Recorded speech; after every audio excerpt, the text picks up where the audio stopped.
Hey everyone, good afternoon. Thanks for joining today's webinar on Sana Commerce. I don't know how the weather is for everyone else today, but we have a full day of storms here where I'm at, so sorry if you hear any background noise from that. Presenting today, we have Alyssa, who is the Channel Development Representative at Sana. So thanks, Alyssa, for taking the time to present to our clients today. A few things to go over before I hand things over to her. If you have any questions, please type them out in the chat or questions windows on the side of your screen. And also this webinar will be recorded, so that will show up in your inbox within the next few days. So with that being said, I will hand things over to you, Alyssa. Terrific. All righty, thank you so much. Let me just pull up my screen. All right, so hopefully everyone can see my screen now. So hello and welcome to everyone. On behalf of Sana Commerce and the TM Group, we appreciate you taking the time to come here and learn a little bit today. In this webinar, we're going to share some tangible tips on how to meet B2B buyer demand in 2020 and how to overcome common B2B e-commerce hurdles we see in the marketplace. We'll also be sharing fresh data from our latest research report and offering you insights into the key findings that came out of that data. Now you may be thinking, this doesn't seem relevant to me. I already understand my buyers, or I already know how e-commerce should work. But demands and needs change frequently and regularly, especially as the B2B market changes and as new technologies and ways of working emerge. In short, the buyer you thought you understood a year or 2 years ago may be nothing like the buyer you face today. So I'll first give you a quick overview of what to expect from this webinar, and then we'll kick off with some trivia questions. Should be fun. And just so you know, we'll reveal the answers after each slide and then discuss how these current trends and realities in B2B e-commerce impact how you need to be approaching and interacting with online buyers. So as a quick intro, as Ali mentioned, my name is Alyssa Vardashvili. It's tough to spell, but hopefully easier to pronounce. And I'm a channel development representative here at Sana Commerce.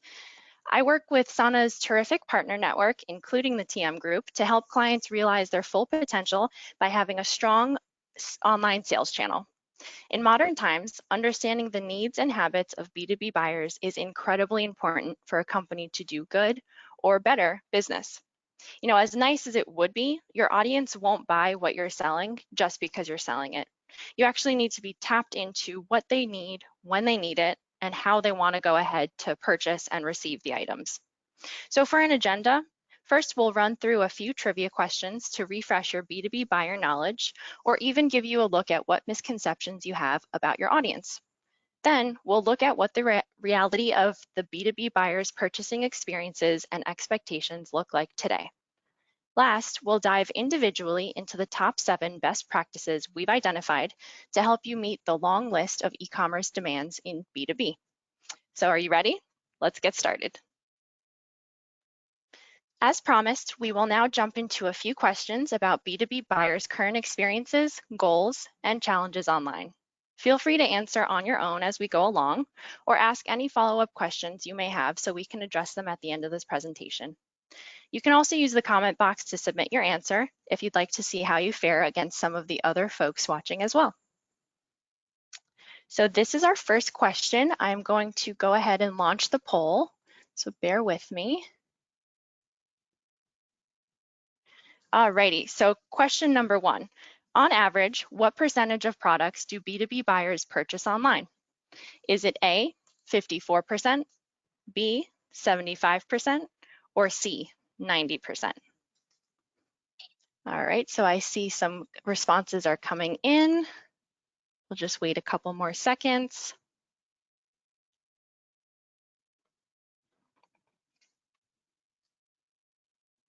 Just a couple more seconds in case anyone else wants to answer. All right, so let's take a look at our answer. And it is in fact 75%, B. So this one was a bit of a tricky one as we were not asking what percentage of B2B buyers simply conduct purchases online. That number, according to our research, is actually 99%. It includes any businesses that make purchases online at all, no matter how much, how little, or how frequently. This question actually dived a bit deeper to give you a better understanding of just how impactful online buying is in B2B. Not only is it true that 99% of buyers make B2B purchases online, but also, on average, they're making the majority of their purchases online. So without further ado, here's question number 2.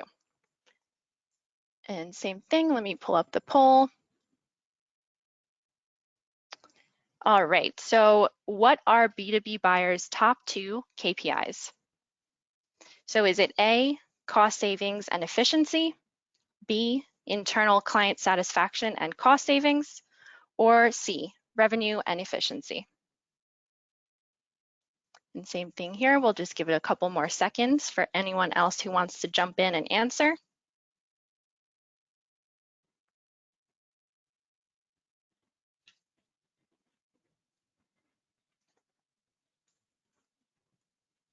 All right, let's go ahead and reveal the answer.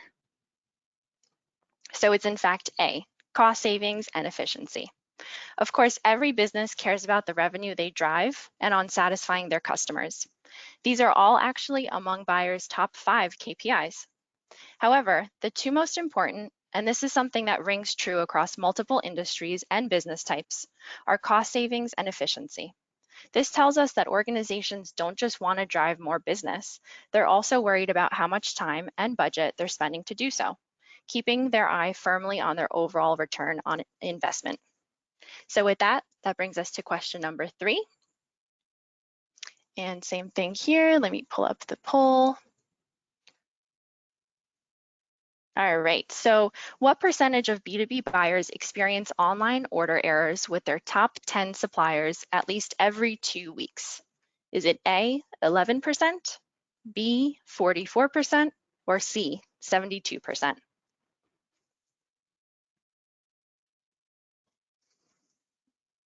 And same thing here, we'll give it a few seconds just for everyone to wrap up. All righty, so let's check out our answer. The answer here is 44%. It's pretty commonly understood now that online order errors are a challenge for most.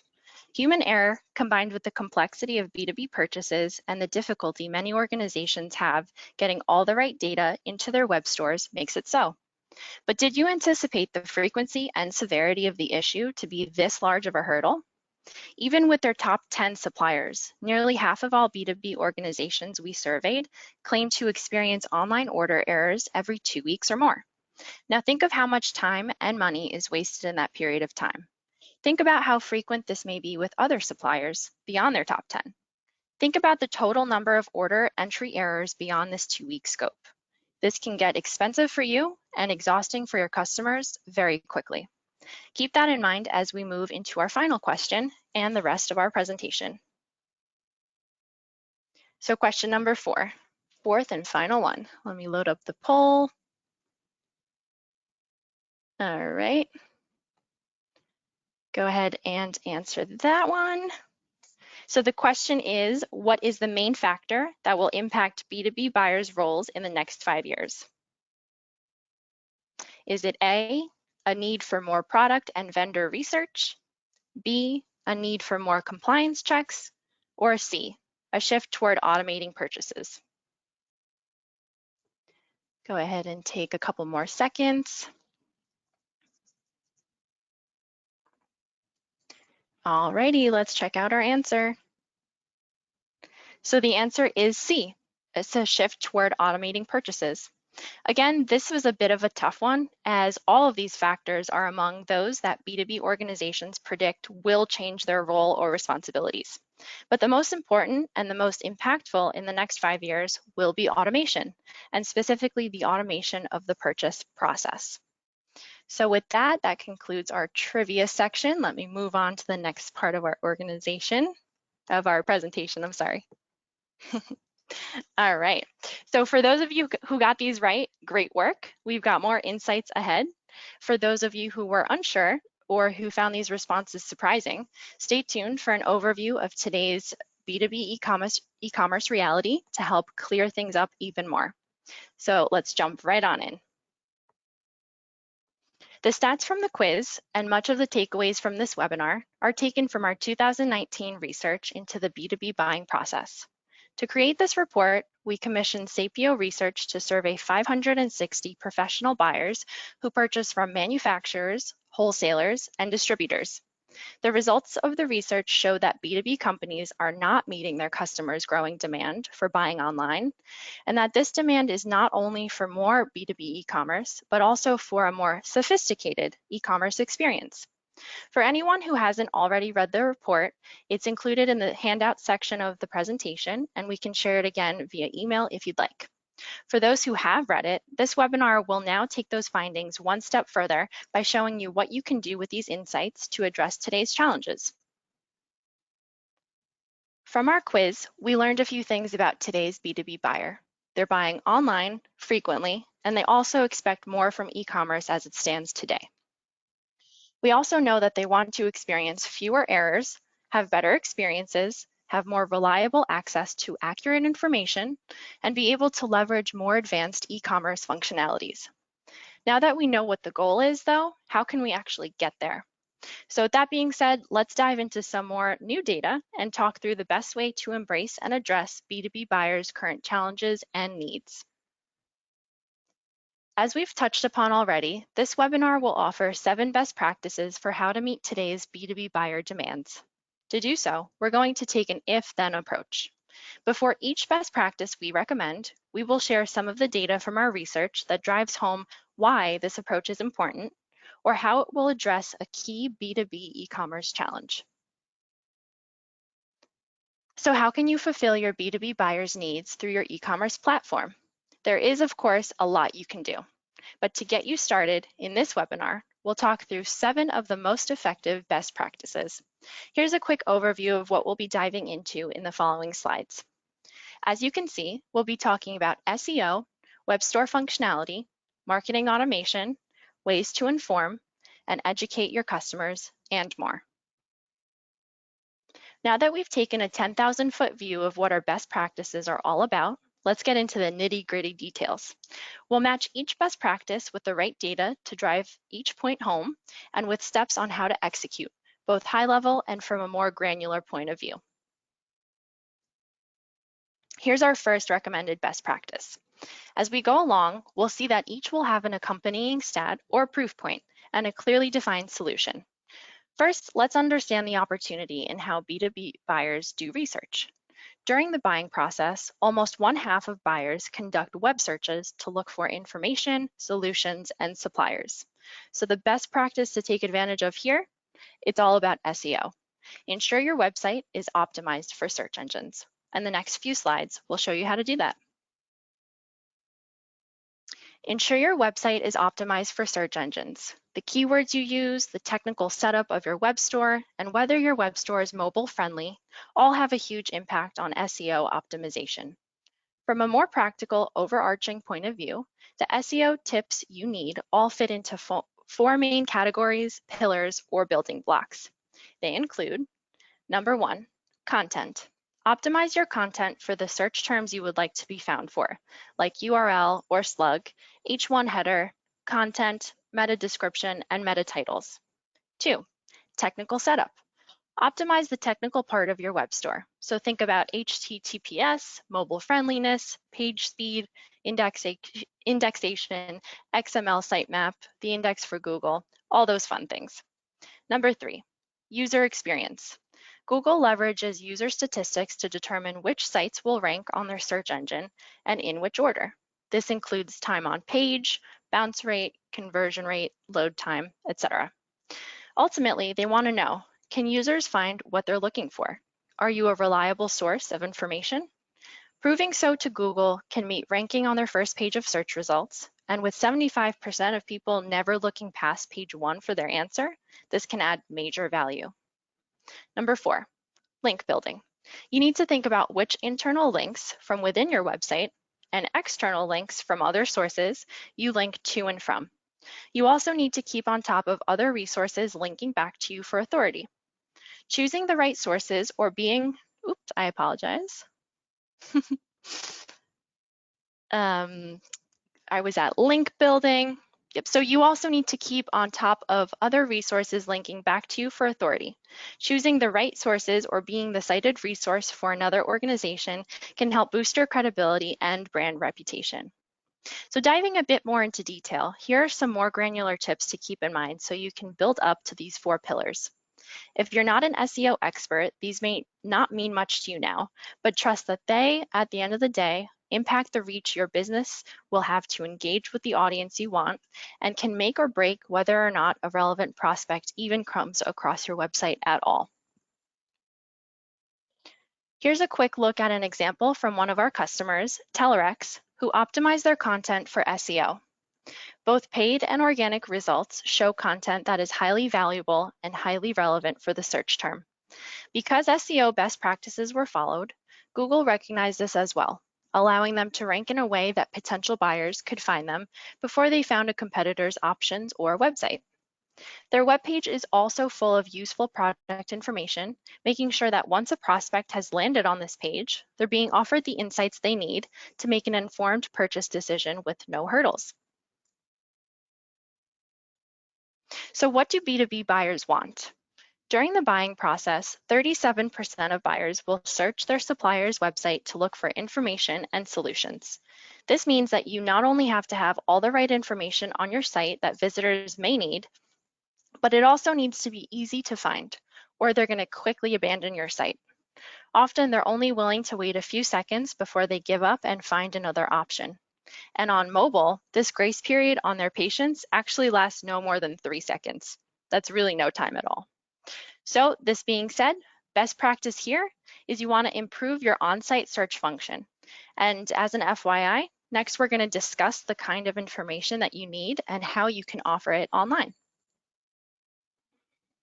If you've ever tried to find something on a website without a search bar, then you know just how frustrating it is to struggle to find what you need. You also know how important the search bar is to quick and easy browsing and purchasing. On average, 80% of B2B visitors to a web store use the search function, as they generally know exactly what they need once they've gotten there. This means it needs to be featured prominently and that it'll benefit you to be aware of exactly what they're searching. This can easily lead to more e-commerce conversions without too much extra effort on your part. See the slide here for the 5 steps to leverage Google Analytics to optimize your search bar functionality and to optimize your product content to match the keywords your online visitors are searching for. The reality of B2B e-commerce today is that online channels put options, information, and suppliers at the tip of B2B buyers' fingertips in a way that was never possible before e-commerce. And as a matter of fact, 6 out of 10 prefer to access the information that they need online as opposed to hunting for it offline. That means it really is your job to make it simple and seamless for them to be able to do that. Not only does this mean that you need to stand out among the crowd, as we mentioned with our SEO best practice, and that your site needs to be easy to navigate with search functionality, but once a visitor does come across your web store and find what they need, then they will also need the right amount of information to do their own research and make an informed purchase decision. For your business, this means strong and clear product descriptions, but it really doesn't end there. Your web store content matters. We know this, of course, but that doesn't just mean having a clear search bar or lengthy descriptive product content. This also means going beyond that to leverage your internal experts' knowledge and give your visitors a way to educate and inform themselves before they purchase. You would never want to obstruct a visitor's path to researching and finding the information they need when it will be exactly what leads them to a purchase decision. To maximize the education and information offered to your online visitors, you can focus on getting them the right content through many avenues, including videos, blogs, FAQs, and more. So look at the checklist above and make a mental note of how many of these avenues your business is currently leveraging, monitoring, and investing time in optimizing. Here's an example of a Sana client, Royal Brinkman, who used their Knowledge Center and Advice section prominently displayed in the navigation toolbar to mitigate visitors' challenges and questions and give them the opportunity to have the answers they need 24/7. This is shown on the image in the left. On the right, you'll see we're once again taking a look at some nice work from our customer Telerex. In this case, you'll see that their product pages include extended product information, related products, etc. They actually saw that after optimizing their content in this way, they saw their profits jump by 24 times. And no, that is not a typo. So by implementing changes like these, the benefit to you is that you're going to be saving time answering the same questions over and over through phone calls and emails, as buyers can now find the expert info that they need on demand. Before we jump into best practice number 4, let's stop and think about, in this scenario, what do B2B buyers want? We know that ease and speed are key for buyers. More than 1/4 of the buyers we surveyed would like to see easier and faster checkout and easy repeat ordering as a priority in their B2B buying experience. If you recall what we learned from our initial knowledge test questions, you'll remember that increasing efficiency is B2B buyers' number 2 KPI. Checkout simplicity is part of why. To achieve this, follow the best practice of simplifying your web store navigation. And here's what you can do. Simplifying the navigation of your web store is not complicated, but it does require you to keep an eye on multiple steps and strategies. As you'll see, we've already covered one of the checkpoints on the list here, optimize search functionality. The others include clear call to action buttons, like easy add to basket button, and using color to improve the user experience. Ultimately, you'll want to not just right off the bat make your web store intuitive and simple to browse, but over time you can test things like color use or number of steps to check out. You can look at the data to understand where your visitors are dropping off in the purchase journey and eliminate any points of friction. Once again, we're going to show you a real-life example of a Sana customer who has embraced these best practices successfully. With secure checkout, colorful CTA buttons, clear delivery options, and more, customers achieved jumps in conversion rate up to 21%, improved customer loyalty, and more great benefits.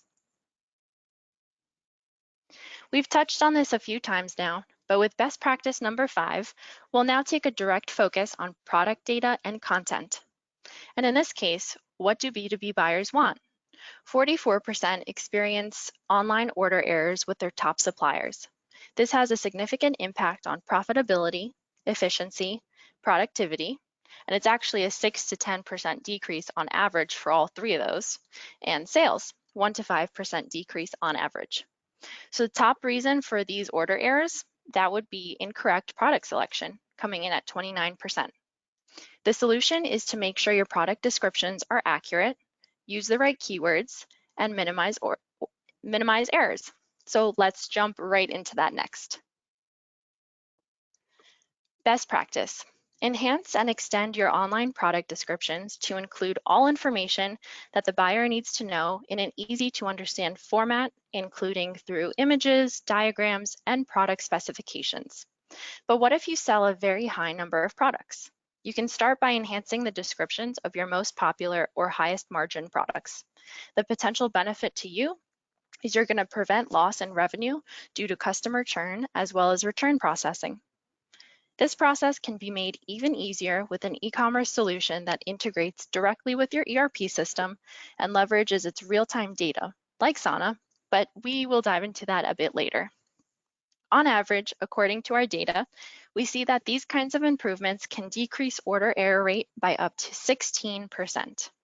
So let's move on to best practice number 6, and guess what, guys, we're almost at the finish line. What do B2B buyers want?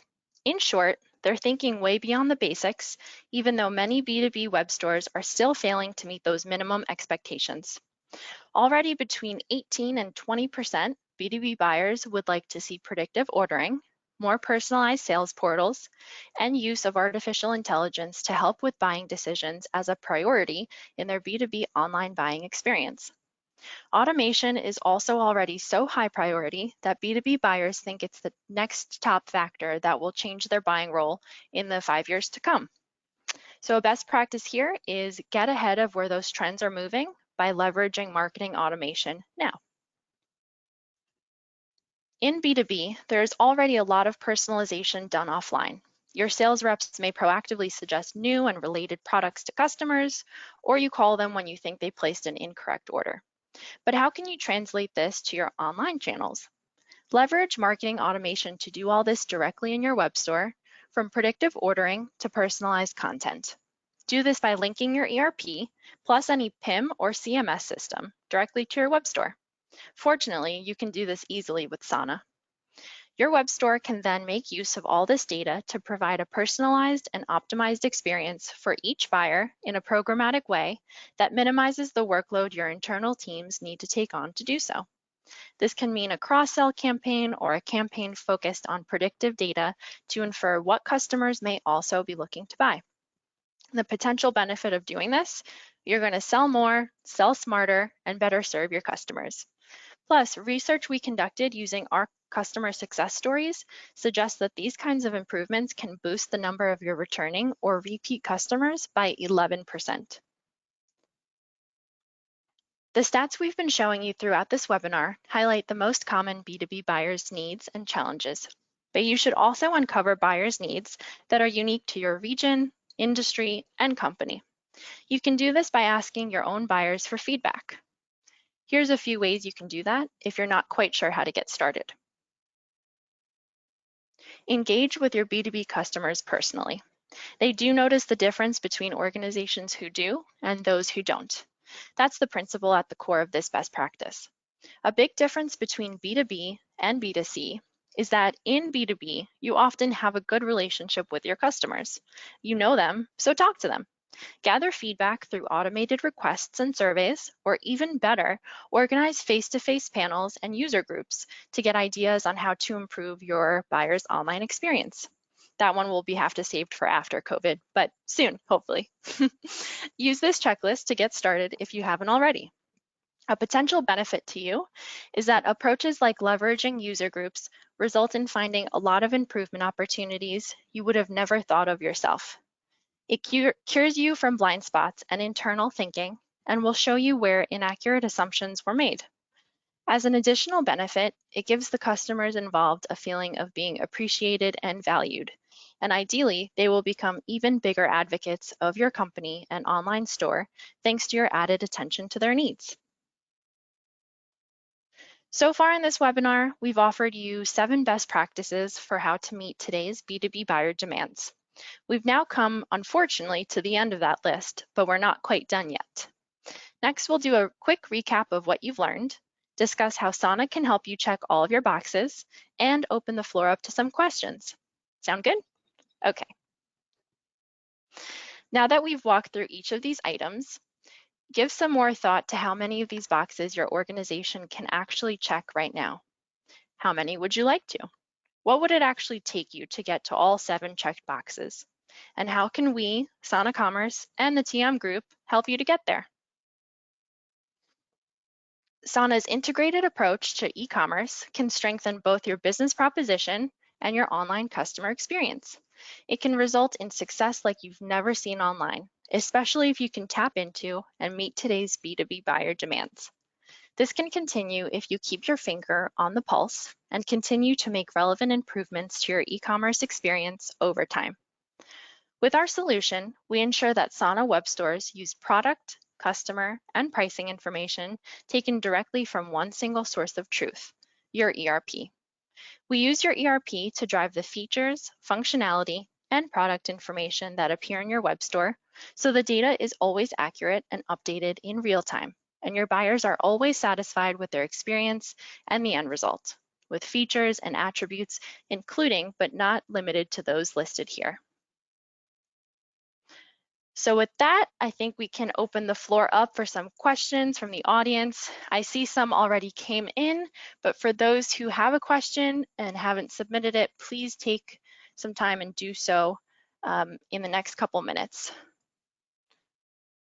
Alrighty, so let me just see. The first question I see from our audience is, we are struggling to get our B2B customers online. Most of them still order via phone. Do you have any tips? All right, so this is a great one. It's really relevant. I think that there are a lot of different ways that this can be accomplished, and it also really depends on the industry that you're in.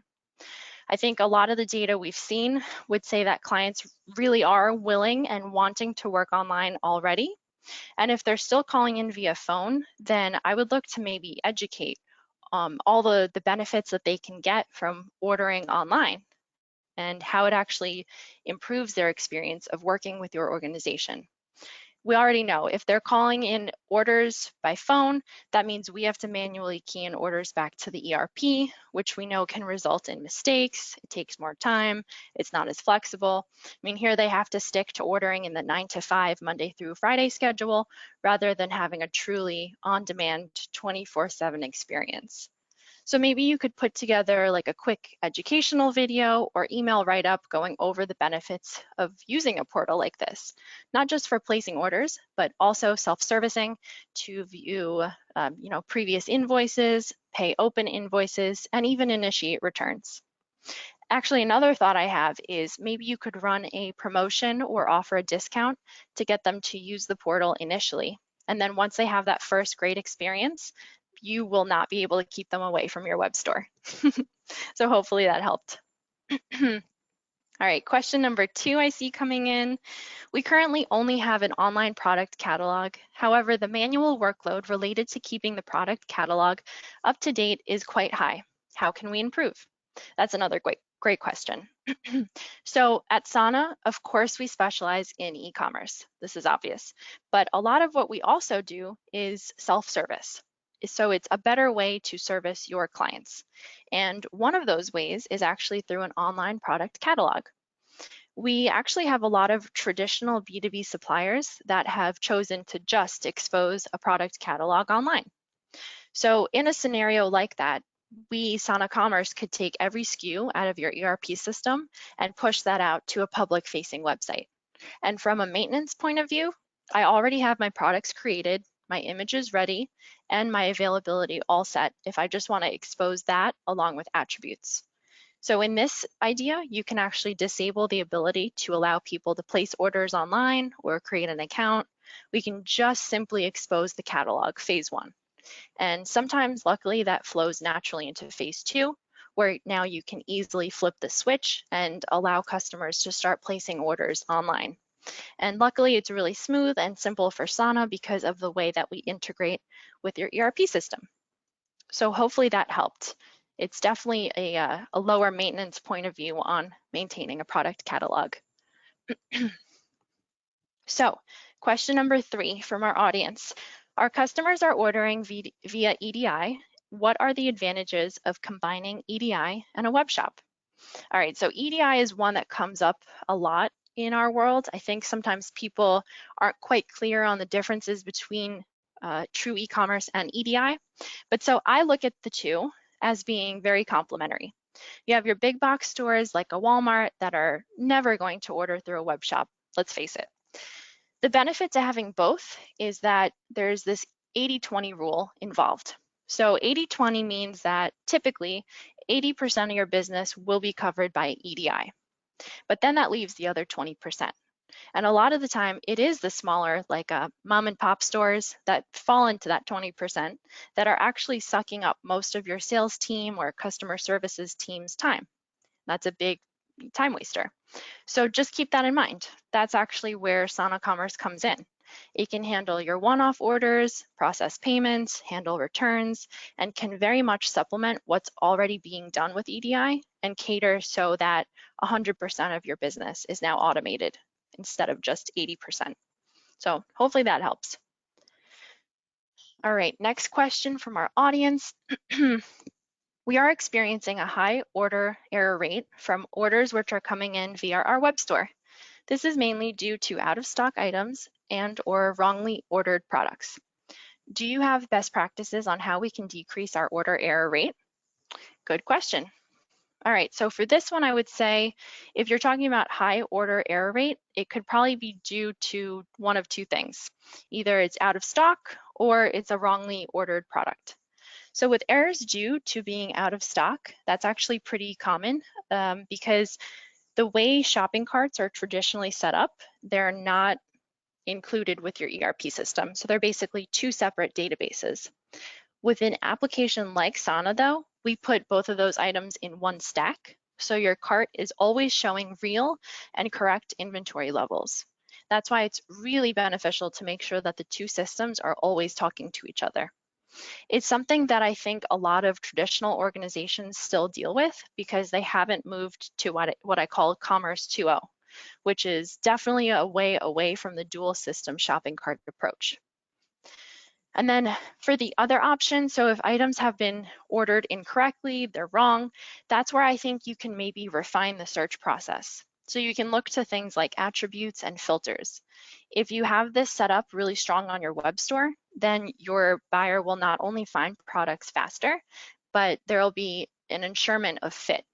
And I think you see this a lot in the automotive industry. So like when you're going to search for replacement car parts, you're searching based on make, model, year, and more. So that when you are searching for a replacement part, you're only seeing the products show up that are relevant for your vehicle.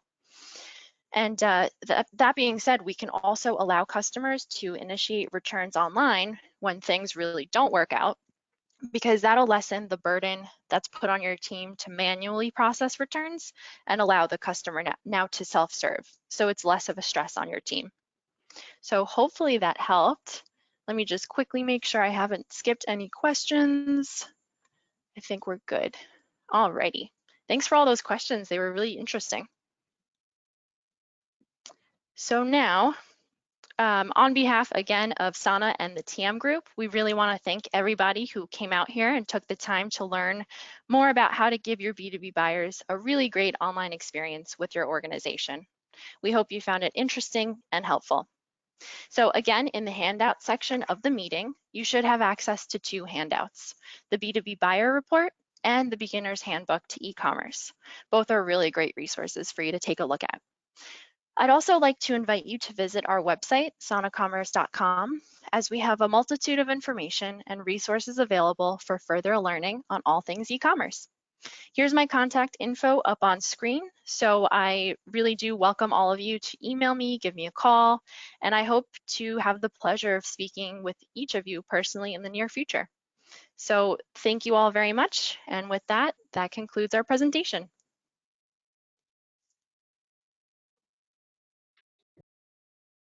All right, thank you, Alyssa. Thanks again, everybody, for joining. And like I said earlier, you'll be getting a recording of this. So if you do have any additional questions, you can ask them then, or feel free to call Alyssa or myself. And I hope everybody has a great rest of your week and weekend. Thanks, Alyssa. Thank you, Allie. Bye, everybody.